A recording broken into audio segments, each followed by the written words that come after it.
Bom dia para quem é de bom dia, boa noite para quem é de boa noite. Nessa videoaula, iremos falar sobre o socialismo e a velha ordem mundial. O socialismo se estabelece como sistema econômico a partir da segunda metade do século XVIII para o final do século XVIII. Coincide com o processo de surgimento da Revolução Industrial. O socialismo ele é dividido em três estruturas de pensamento: o socialismo utópico, o socialismo científico e o socialismo real.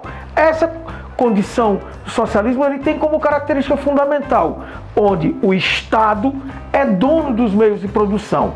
Essa caracterização se contrapõe a uma estrutura concebida no modelo capitalista, que tem como primazia ser a livre iniciativa privada, ou seja, o indivíduo ser dono dos meios de produção.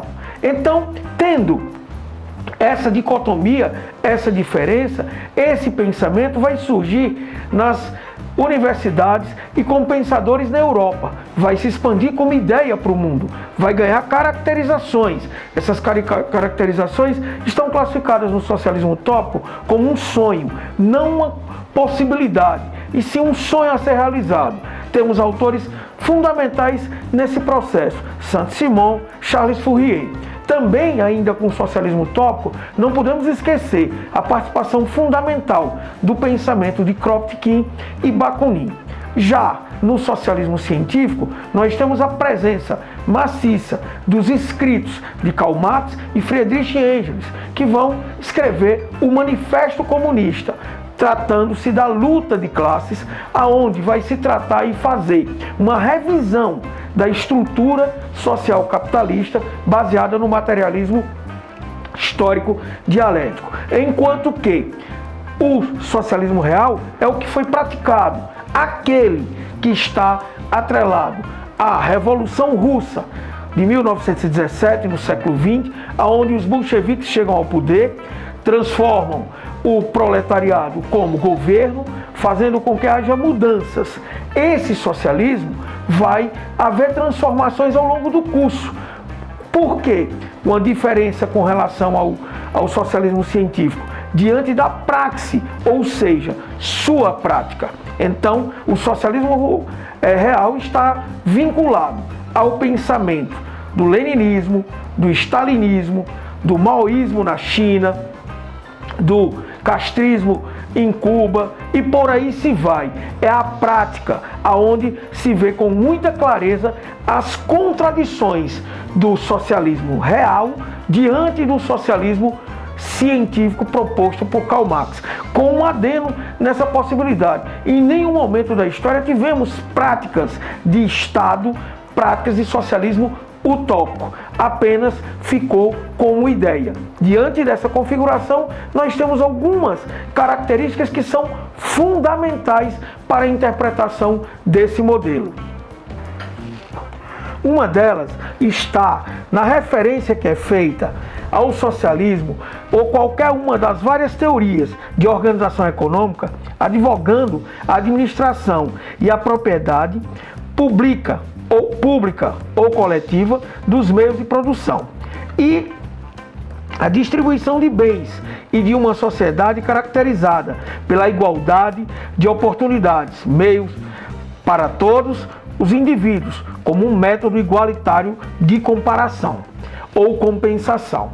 O socialismo é dividido, como já falei, em três estruturas: socialismo utópico, científico e socialismo real. O socialismo utópico, Saint-Simon e Charles Fourier, considerava a economia de mercado competitiva, injusta e irracional. Pregava mais união universal do que a luta de classes. O socialismo de Estado envolve a posse do governo e a operação de todos os setores, com o propósito de alcançar os seus objetivos sociais. No socialismo científico, também conhecido por socialismo marxista ou simplesmente marxismo, diferentemente do socialismo utópico, essa corrente teórica não buscava uma sociedade ideal, uma vez que seus teóricos baseavam numa análise histórica e filosófica da sociedade. Daí se origina o termo científico. Para os marxistas, o capitalismo era baseado em duas classes, explorados e exploradores. Por isso, a proposta dessa corrente esteve fundamentada na luta de classes, na revolução da classe proletária, no materialismo dialético e no histórico e na doutrina da mais-valia. O importante não era extinguir o capitalismo, mas sim compreender suas leis, pois os marxistas acreditavam que dificilmente o capitalismo seria substituído por um outro modelo político-econômico. Esse pensamento científico proposto por Marx vai servir de base para a construção de sociedades com cunho socialista durante o século XX. Só que aí na praxe eles vão ser chamados de socialismo real.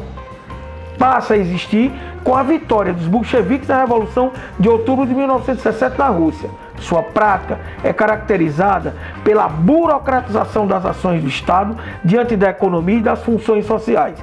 Esse é um dos marcos principais dessa comparação entre o socialismo real e o socialismo científico. Ele se distancia. O exemplo maior disso está no stalinismo soviético, a perseguição estrutural criada por Stalin para seus opositores, com mortes e tudo mais, e extermínio nos campos de concentração, no maoísmo chinês, também com a mesma ênfase, e o castrismo em Cuba. Esse é empurrado para esse modelo, pois a Revolução Cubana se dá essencialmente contra as atrocidades cometidas pelo governo ditatorial da época, que era o Fulgêncio Batista.